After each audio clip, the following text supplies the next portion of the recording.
last video in this series, and we're going to talk about sorting.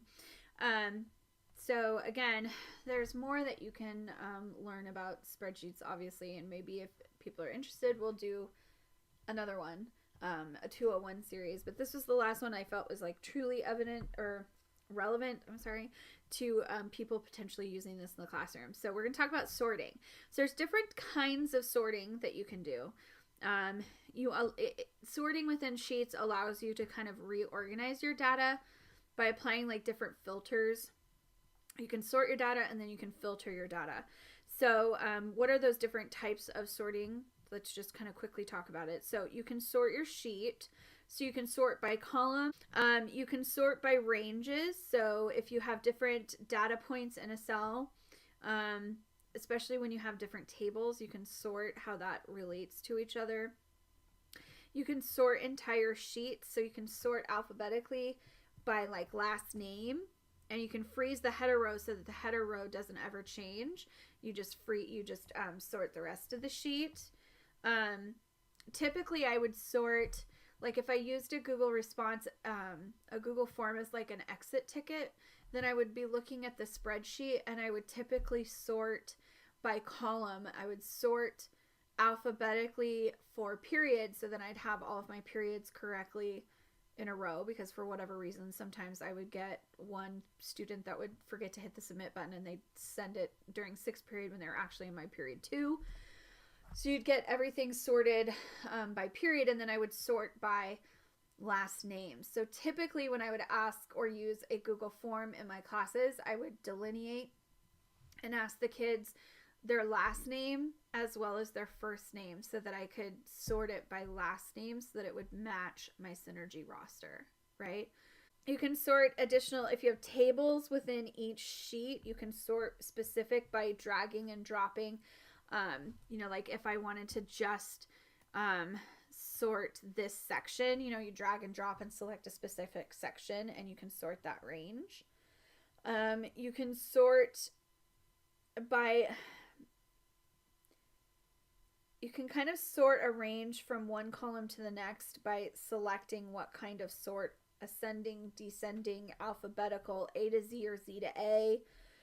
And then if you need more than that, then you can create filters and you can identify exactly what you want it to sort. So you can tell it, sort if any cell contains this data. So we'll kind of walk through some of those steps real quick. Okay, so what I have here is 2 different sheets. One explaining, let's say we're using this, I don't need it that big, good Lord. Okay, let's say that this, I used a Google form or a spreadsheet for a book checkout from my book library, my classroom library. So I've got the student ID number, book title, when it was checked out, when it was checked in, and who it was checked out by. So what I could do is I could sort by like student name, I guess. I could sort the sheet A to Z.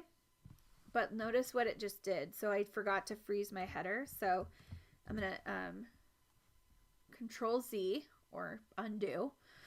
And I'm going to go ahead and freeze my first row. And now I'm going to try that again. Sort from A to Z.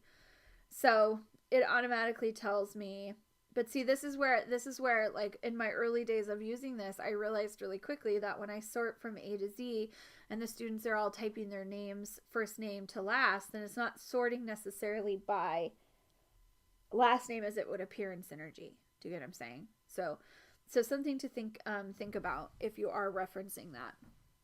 Okay, so then this has the option to add a filter. So I can go ahead and filter in. I could go ahead and filter all of the blanks.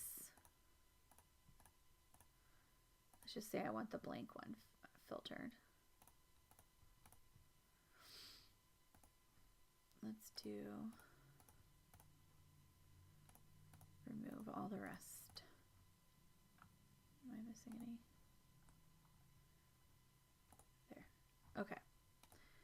So now, oops, I missed one. So now I have, if I did this filter correctly, this one's not going to show up, but I would at least be able to see all of the things that have not been checked back in.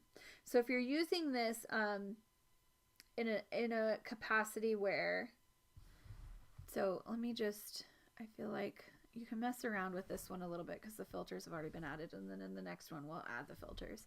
But there we go. That's the one I want. So if I filtered this, I could easily say, oh, okay, here's the 4 kids or whatever that haven't turned this in, and I can quickly like print this out and say, hey, are you going to return these books to me?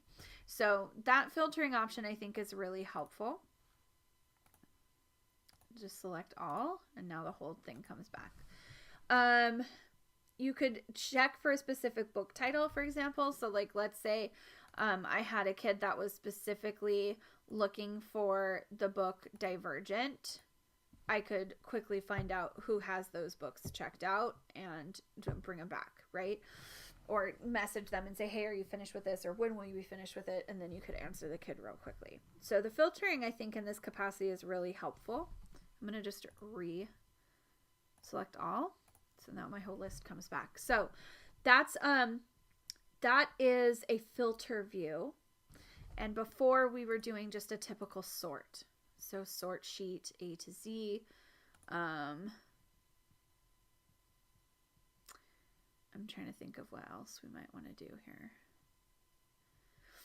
So under data, I've selected column E, so I can sort. I can sort by a range here.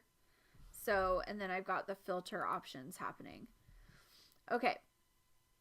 Select this section. Okay. And then we're going to go up to data, and we're going to go sort range. And then we're going to say, instead of column G, we're going to go column H. And then we're going to say ZA. We're going to go ahead and hit sort. So all that's going to do is show us how many people have ordered and then which class ordered the most. Go into payment method, and we're going to go into data, and we're going to add a filter. And then we're just going to click that drop down menu, and let's go ahead and clear it. And let's just show, I want to see any of the ones that I need to do a follow-up on. So either the check bounce, it's pending, or it's the wrong amount. And then that's going to go ahead and sort for us so that we get quite a bit less to look at.